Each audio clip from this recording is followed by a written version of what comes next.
Bienvenue dans Maman Sème, le podcast qui cultive le bonheur familial. Je suis Laetitia Hervy, coach et semeuse de bonheur familial. Et surtout, une maman comme toi.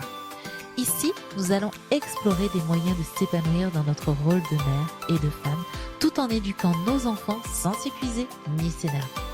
Seule ou avec mes invités expertes, nous aborderons ensemble une multitude de sujets, de la parentalité à la gestion de la charge mentale, de l'épanouissement à l'organisation, en passant par le développement personnel. Alors si tu recherches des astuces pour une parentalité heureuse, tu es au bon endroit. Alors chère maman semeuse, installe-toi confortablement et prépare-toi à t'aimer pour semer. Coucou, j'espère que tu vas bien. Je suis très heureuse de te retrouver pour un nouvel épisode de Maman Sème. Et je crois qu'on est OK au niveau du son. Après quelques mois, donc septembre, octobre, novembre, décembre, janvier, février, mars, après 6 mois de podcast, il me semble qu'on est OK au niveau du son, au niveau de la technique. Après des soucis de micro où en fait on entendait le son tout autour de moi. Donc je me suis rendu compte, en fait, j'ai un petit appareil qui s'appelle un enregistreur et il y a des petits micros au bout. Et en fait, j'utilisais mon micro, je ne sais pas comment ça s'appelle, un micro tout simple. Et en fait, c'était des petits micros au bout de l'enregistreur qui prenaient le son. Donc en fait, ça ne prenait pas du tout au niveau du micro que je mettais au niveau de ma bouche. Et ça prenait le son tout autour, dans la pièce et même plus loin parce que c'est une très très grosse portée. Donc style, on entendait des personnes qui étaient dans le bâtiment et tout. C'était très très très mauvais, mais je me disais, mais purée, il est au top mon micro. Non, c'était juste que j'utilisais pas la bonne fonctionnalité de l'enregistreur. Ensuite, j'ai vu ça, donc j'ai dit ah mais oui, il faut appuyer sur tel bouton pour le micro. Sauf que non, en fait, j'appuyais sur 2 micros et ça sortait que d'un côté le son. Donc je suis désolée pour cet inconfort là, mais merci à Cécilia qui m'écoute et merci de m'avoir dit en fait là c'est pas confortable Laetitia, ça bug. Ok, voilà. Et grâce à elle, j'ai pu me rendre compte que oui, c'était pas agréable. Et grâce à elle, j'ai pu me replonger dans le mode d'emploi de mon enregistreur. Et logiquement, aujourd'hui, c'est ok. Donc, dis-moi en plus s'il y a encore des petits problèmes comme ça, s'il y a des choses à améliorer, si c'est ok aussi, viens me dire tout ça. Et j'aime ces moments-là. J'aime ces moments où en fait, je me plante. En fait, c'est pas ok. En fait, voilà, je fais des erreurs parce que j'apprends. Tu vois, j'aurais attendu que je maîtrise entièrement cet enregistreur. Mais en fait, tu vois, le podcast, il serait pas sorti. Alors que là, j'ai sorti le podcast en me disant, je fais, ça sera pas parfait, mais je fais de mon mieux. Et puis, je vais ajuster au fur et à mesure. Donc, c'est vraiment ça. J'ajuste au fur et à mesure, j'ajuste avec toi, j'ajuste avec vous toutes. Et je vous remercie de tout ça, de votre acceptation, que ça soit pas parfait. Et puis, qu'on évolue ensemble là-dessus. Et puis, surtout pour moi, c'est tellement riche parce que ces moments, en fait, où je me plante, j'apprends tellement. C'est là où j'apprends le plus, où j'apprends le mieux, où je vais retenir, où je vais maîtriser, où je vais évoluer aussi. Donc, moi, je trouve ça très riche de se planter. Et pourtant, c'est pas toujours accepté, en fait, dans notre société. Et tu vois, je disais justement à Cécilia, alors je sais plus pourquoi. Donc, Cécilia est une auditrice. Coucou, Cécilia. Voilà, j'imagine que tu écoutes cet épisode. Et je sais plus pourquoi, on échangeait, à un moment, je lui dis oui, mais de toute façon, je suis parfaite. Et on faisait de l'humour, etc. Mais j'ai vraiment dans cette réalité où je peux dire aujourd'hui, je suis parfaite. Et ça, je sais que c'est quelque chose qui est extrêmement compliqué pour les mamans que j'accompagne, parce que des fois, je leur propose de dire cette phrase, je suis parfaite. Je suis parfaite telle que je suis. Et les mamans que j'accompagne, donc sur la tribu ou dans d'autres accompagnements que j'ai pu faire, elles avaient cette incapacité de dire ça, parce que c'était un petit peu comme si elle disait quelque chose de faux. Je suis parfaite, mais non, mais je suis pas parfaite. Mais regarde, je crie sur mes enfants, regarde, je gère pas mon quotidien, la maison est en bordel. Mais je suis pas parfaite. Mais pourquoi je vais dire ça? Et convaincue qu'elles ne sont pas parfaites telles qu'elles sont, en fait, elles n'arrivent pas, les mots ne sortent pas, et je peux très bien le comprendre parce que ça m'est arrivé sur d'autres choses. Les mots ne sortent pas et cette impression de se mentir à soi-même. Et je pense qu'à force, moi, d'avoir prononcé ces mots, mais je suis parfaite telle que je suis, aujourd'hui, en fait, je suis convaincue de ça. Donc oui, pour moi aussi, je pense, je me souviens plus trop, mais je me souviens plus trop, en fait, je pense, avoir dit ces phrases-là avant d'avoir travaillé ce côté d'acceptation. Donc voilà, je n'ai pas sur cette phrase-là le souvenir que c'était difficile à dire pour moi, mais je me souviens, par exemple, et j'en parle quelquefois en accompagnement, cette incapacité de dire que je maîtrisais parfaitement l'orthographe. Mais je me souviens, c'était en formation d'accompagnante parentale, et on a travaillé justement sur nos croyances, nos étiquettes. Donc voilà, moi je mettais que j'étais nulle en orthographe parce que c'était une vérité.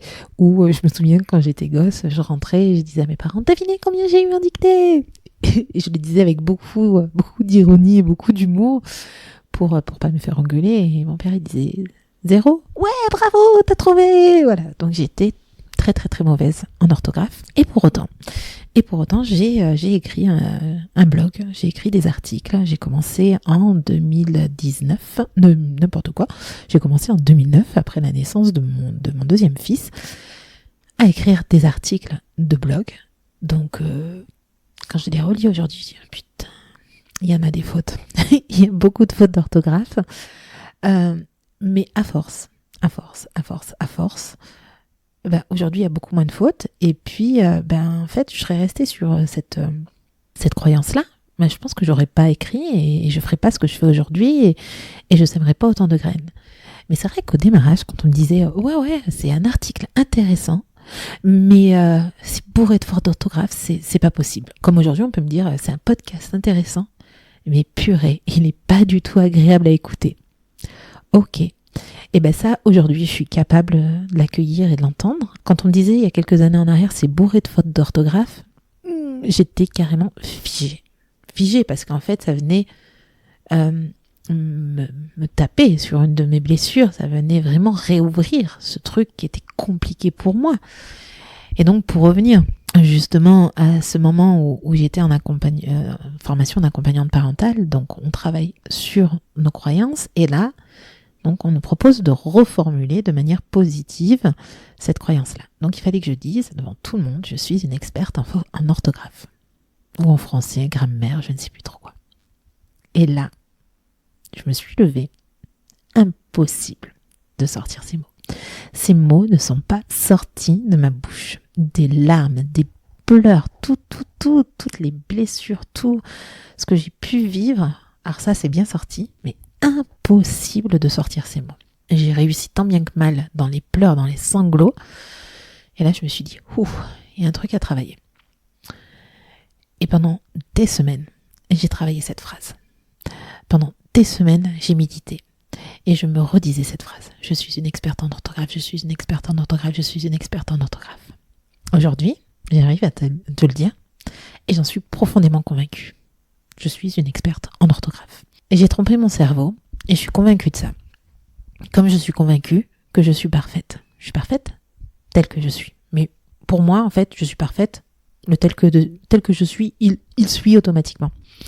Et j'ai vraiment envie, tu vois, je sais à quel point ça peut être compliqué de se dire ça et de te dire que tu vas pouvoir te dire ces mots-là. Pourquoi ? Parce qu'en fait, c'est quoi la perfection ? La perfection, c'est le tout. Et c'est vrai qu'aujourd'hui, en fait, dans la perfection, on voit que le côté beau, que le côté brillant, que, encore plus avec les réseaux sociaux, on est d'accord, que les qualités, que ces choses-là. Mais non, en fait, personne n'est qualité, personne n'est que compétence. En fait, il y a des choses qu'on ne sait pas faire, comme moi, voilà, je ne sais pas parfaitement utiliser mon enregistreur, je fais encore des fautes d'orthographe, mais en fait, je suis parfaite telle que je suis, moi, en tant que Laetitia, avec justement mes difficultés, mes défauts, mais aussi mes qualités, bien entendu, et mes erreurs. Et justement, c'est grâce à tout ça, dans cette acceptation de qui je suis, que je peux évoluer, que je peux avancer. Et justement, c'est en allant voir mes faiblesses, en allant voir là où je me plante, que je vais pouvoir être encore plus j'ai envie de dire, évoluer, je vais pouvoir grandir. L'un des travaux qu'on fait dans la tribu, justement, c'est d'aller gratouiller les moments qui sont compliqués. Qu'est-ce qui a fait que c'était compliqué? Qu'est-ce qui s'est passé? Surtout quand ça revient régulièrement dans la parentalité. Qu'est-ce qui s'est passé? Mais qu'est-ce que j'apprends de cette scène? Qu'est-ce que je vais aller changer? Qu'est-ce que je vais aller modifier? Aujourd'hui, on a tendance à rester justement dans la culpabilité, à se dire purée, je me suis plantée, je suis nulle, etc. Et dans toute justement l'autoflagellation de soi, mais c'est pas du tout constructif, et ça je t'en ai déjà parlé dans l'épisode sur la culpabilité. L'objectif justement, c'est d'aller voir là, bien comme il faut, presque à la loupe, là où on se plante, pour pouvoir comprendre qu'est-ce qui s'est passé et comment on peut améliorer. Quand on me dit, Laetitia, en fait, j'entends que d'un côté. Ou quand on m'a dit, Laetitia, mais en fait, j'entends, le son, il est pas top. Là, en fait, je vais aller gratouiller l'enregistreur. Qu'est-ce qui s'est passé? Qu'est-ce qu'il y a? Hop. Du coup, je me rends compte que c'est pas le bon micro qui est pris. Donc, je tente autre chose. Et là, je me dis, ah oui, mais oui, effectivement, le son est différent. Mais sauf que je n'étais pas sur un truc qui prenait que mon micro, ça prenait un autre truc et j'étais donc en mono et pas en stéréo. Bref, qui fait que ça sortait encore que d'un côté. Mais si on m'aurait dit, tu t'es planté, en fait le son il est pas agréable, je me serais peut-être finalement arrêtée. Ouais, j'y arrive pas, c'est nul ou quoi que ce soit. Ou alors, voilà, j'aurais pas analysé tout ça. L'objectif, là, c'est d'aller chercher. Et ça, on le fait pas trop dans la parentalité parce que c'est compliqué, parce qu'il y a ce côté aussi très... on a envie d'y arriver, on a envie d'être une bonne maman, etc. Mais c'est essentiel et c'est important. Et c'est en allant voir tes faiblesses que tu vas pouvoir évoluer, que tu vas pouvoir avancer et que tu vas pouvoir te dire que, mais finalement, tu es parfaite telle que tu es. Parce que c'est grâce à tes moments de chaos, tes moments de chute que tu vas pouvoir évoluer. C'est extrêmement compliqué et tu vois, je pense aussi aux émotions. Les émotions, c'est exactement pareil. Il y a des émotions qui sont agréables à vivre, comme la joie, où là, presque on aura envie de la vivre tout le temps.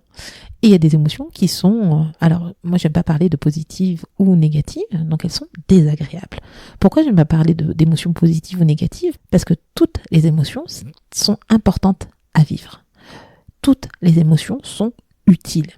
Toutes les émotions ont un message, une utilité, quelque chose. Elles sont pas là pour t'embêter. Elles sont là pour t'apporter quelque chose.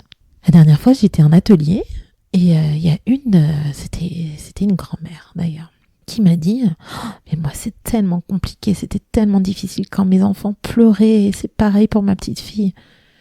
Mais je comprends bien. Mais oui, c'est compliqué. On n'a pas envie que nos enfants pleurent. Et en même temps, pleurer, ça fait tellement du bien. Ça permet de sortir des choses. Il se passe des choses, je ne serais pas capable de rentrer dans les détails, mais chimiquement, hormonalement, quand on pleure, ça vient réguler le système nerveux. On sécrète une hormone, alors je ne sais plus le nom, donc je vais pas rentrer dans les détails, mais ça fait du bien. C'est intéressant de voir que finalement, pleurer, la tristesse, c'est une émotion qui est très désagréable, mais quand on pleure, quand on est triste, en fait, pleurer vient faire vivre l'émotion et vient justement réguler, vient te permettre de faire le ça va mieux. Et tu vois, il y a quelques années en arrière, j'animais des ateliers pour les enfants et il y a une petite fille, alors de mémoire, je crois qu'à l'époque, elle devait avoir 7 ans, quelque chose comme ça. Et on parlait des émotions, et à un moment, elle dit, tu sais, ma maman, elle dit que quand on pleure, quand on a des larmes, c'est comme si on passait la serpillière dans la maison des émotions. Mais c'est carrément ça. Tu vois, il faut imaginer que ton intérieur, ton ventre, en fait, c'est ta maison des émotions, il se passe des choses à l'intérieur, et des fois, c'est la fiesta, hein. Des fois, il y a plein de choses qui se passent, de l'anxiété, de l'angoisse, de la tristesse, de la peur, oui, de la joie aussi, le gros bordel, mais il y a un moment, il faut faire le ménage. Et pour faire le ménage, en fait, ça passe par un processus. Et le corps sait très bien faire les choses pour libérer tout ça. Tu vois, de la même manière, quand tu es en colère, en fait, le corps se met sous tension parce qu'il a besoin de décharger tout ça, de décharger cette colère. La colère, c'est l'affirmation de soi. La colère, c'est quelque chose où tu veux revendiquer ton espace, où là, on a dépassé tes propres limites. Et donc, c'est pour ça que tu as le corps en tension. Alors, des fois, on va se mettre en colère plus de manière plus importante que la situation. Et là, il faut réguler tout ça et il faut savoir aussi exprimer sainement ses émotions. Mais c'est pareil aussi pour la tristesse. La tristesse, en fait, quand tu sens que tu as la tristesse à l'intérieur de toi, le processus émotionnel pour libérer la tristesse, ça passe par les larmes. Et pleurer, en fait, ça fait du bien. Et des fois, on ne s'autorise pas soi-même, en tant que parent, à pleurer un bon coup. Et ça va être encore plus compliqué, en tant que parent, de laisser son enfant pleurer. Alors que c'est important. Alors que ça fait partie du processus. Et qu'il en a le droit. Parce que on ne veut pas que notre enfant vive des émotions dites désagréables. Alors que ça fait partie de la vie. Il y a des émotions agréables, il y a des émotions désagréables. Et pour aller mieux, il faut passer par ce processus de vivre des émotions désagréables. Pour pouvoir évoluer, il faut passer par ce processus de voir ses erreurs. J'ai un autre exemple, justement, quand mon enfant était tout petit, donc le deuxième, le soir, donc comme pas mal d'enfants, il avait les crises du soir. Donc ces crises un petit peu, donc à la tombée de la nuit entre chien et loup, où là il déchargeait sa journée. Il pleurait. C'était un moment extrêmement compliqué pour moi, pour mon mari, et je tentais tout. Tout pour qu'il arrête de pleurer, pour qu'il stoppe. Parce que c'était compliqué. Qu'est-ce qui se passe? Qu'est-ce qu'il veut? Et tout. Donc je voulais absolument arrêter ses pleurs. Et la tétée, et le portage, et le massage, et le ci, et le là. Rien n'y faisait. C'était terrible. Et un jour, j'ai dit, t'as envie de pleurer? Pleure. Et je l'ai laissé pleurer. Attention, subtilité. Je l'ai laissé pleurer dans mes bras. En fait, je lui ai permis de pleurer. Il était contre moi et je lui ai dit, si t'as besoin de pleurer, pleure. En fait, je suis là et j'écoute tes pleurs. C'est ça que je lui ai dit.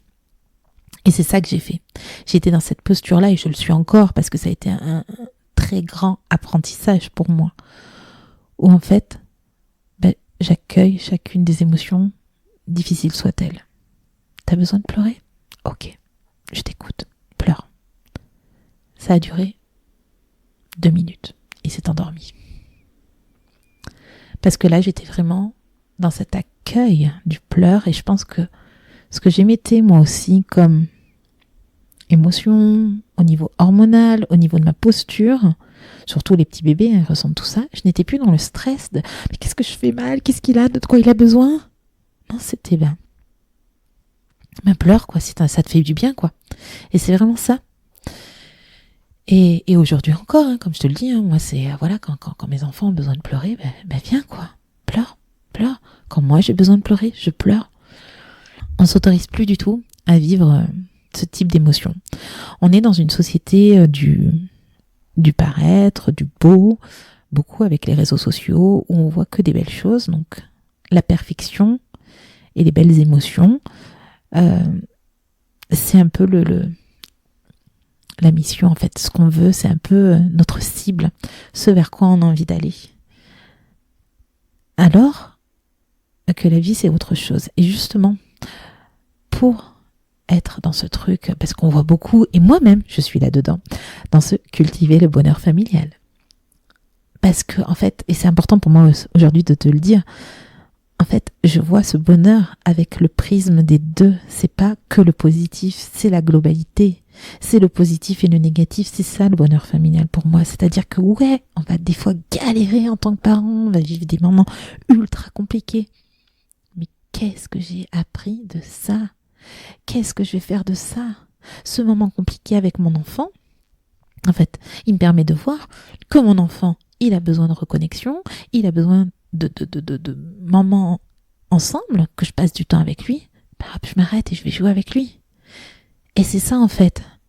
On parle beaucoup de psychologie positive, d'être heureux. Il y a énormément de livres sur les étals, dans les librairies, où on va parler de ces mots positifs. Mais en fait, pour être heureuse, pour vivre du bonheur, c'est accepter de vivre des moments compliqués, c'est accepter de se planter, c'est accepter ces moments pas toujours agréables, mais qui font partie du processus pour pouvoir s'élever et pouvoir être au top. Donc quand je te dis je suis parfaite telle que je suis, mais je le pense réellement, parce que j'accueille justement des émotions qui sont pas toujours faciles à vivre, des émotions pas très agréables. J'accepte de me planter, j'accepte de te parler en toute authenticité. J'accepte aujourd'hui aussi de te parler avec vulnérabilité, parce que finalement j'aurais pu ne pas parler de ces gros soucis de micro, etc. Ou voilà, j'accepte de parler de mes erreurs parce que c'est constructif. J'accepte de les voir, j'en parle de temps en temps sur la tribu et souvent sur la tribu d'ailleurs, je me mets en posture d'égal à égal avec les mamans que j'accompagne, parce que je suis une maman et que je ne suis pas parfaite, hein, mais je suis parfaite telle que je suis. Et justement, je vis des moments compliqués et je vis des émotions difficiles. Je suis humaine. Et c'est pour ça que je peux dire que finalement, je suis parfaite, parce que c'est ça, la perfection. Et finalement, c'est accepter ces moments-là, c'est accepter tout ce prisme, ce pôle plus désagréable et négatif de notre vie et de qui on est. Voilà une grande réflexion. Je te laisse réfléchir là-dessus, philosopher là-dessus. N'hésite pas à m'en dire plus. Donc en mettant un commentaire sur le podcast, en venant sur mes réseaux sociaux, je suis relativement disponible. Et puis j'espère surtout que ce type d'épisode, donc qui s'est fait là encore j'ai une mind map, j'ai une carte mentale avec des idées, mais c'est fait vraiment donc avec beaucoup d'authenticité, parce qu'il y a pas de script, il n'y a rien qui est préparé, c'est fait avec le cœur, et l'objectif c'est vraiment aussi que ça vienne vibrer dans ton cœur et que ça vienne te faire réfléchir pour pouvoir avancer, pour pouvoir évoluer. Donc cet objectif justement de t'aimer tel que tu es.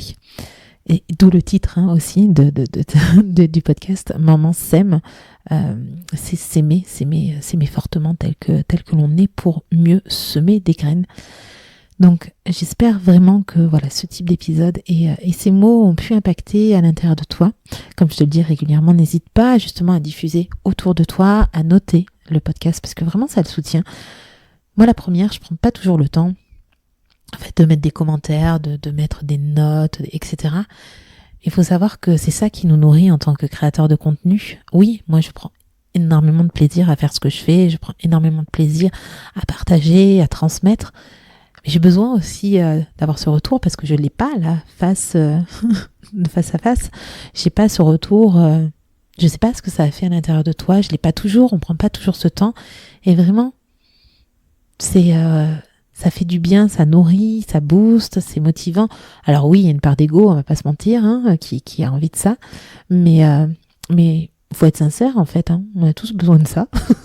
Et c'est ok, voilà, j'accepte d'être dans cette part égotique de moi pour pouvoir évoluer et pour pouvoir me motiver à faire d'autres contenus de ce type-là. Donc oui, ça prend du temps, mais pensons aux personnes qui sont derrière et qui ont besoin de ça pour être stimulées dans la créativité, dans la création. Donc je serais vraiment très très heureuse de lire tes commentaires, tes notes, et soutenir le podcast, le partager grandement autour de toi, et puis surtout d'avoir, moi c'est surtout ça, d'avoir ton retour et de savoir qu'est-ce que ça t'a fait, qu'est-ce que ça a pu impacter à l'intérieur de toi, qu'est-ce que c'est venu vibrer en toi. Et puis petit à petit, les choses se construisent justement pour aller vers ce bonheur-là, cette acceptation de toi. J'aimerais justement terminer par un petit point, c'est que justement cette acceptation, et aujourd'hui me dire je suis parfaite telle que je suis, en fait j'ai pu et j'arrive à le dire parce que j'ai fait tout un parcours et des moments compliqués, comme pour dire que je suis une experte en orthographe. Je suis passée par des pleurs, je suis passée par des sanglots, je suis passée par des jours et des jours de méditation, je suis passée par des moments encore compliqués où il y a des personnes qui ont pu me faire des remarques de ce type, où je n'ai pas accueilli, où j'ai été encore figée, où j'ai retravaillé. Voilà, ça se fait pas comme ça en décidant que tiens, aujourd'hui je vais accepter toutes mes imperfections et puis je vais aller voir mes erreurs comme ça. Non, ça se fait petit à petit. Et c'est bien tout l'objet de ce podcast, de mes accompagnements, de la tribu, etc. Bref, je pourrais encore discuter de ce sujet pendant très longtemps parce que ça me passionne, parce que ce métier me passionne, parce que je suis passionnée de transmettre, parce que j'adore ça. Mais bon, on va s'arrêter là. Et puis j'espère que voilà, t'as déjà les graines cultive à l'intérieur de toi pour mieux cultiver le bonheur familial. Et je te dis à la semaine prochaine pour un nouvel épisode en interview. Donc l'épisode de la semaine prochaine, petit teaser, on va retrouver Mélina de la famille Tortue et on parlera ensemble de déconnexion parentale. Qu'est-ce que c'est que la déconnexion parentale? Allez, on se donne rendez-vous lundi prochain pour un nouvel épisode et parler justement de déconnexion parentale. En attendant, prends bien soin de toi, cultive le bonheur familial et cultive toutes tes imperfections et aime-toi profondément. Allez, à bientôt. Ciao.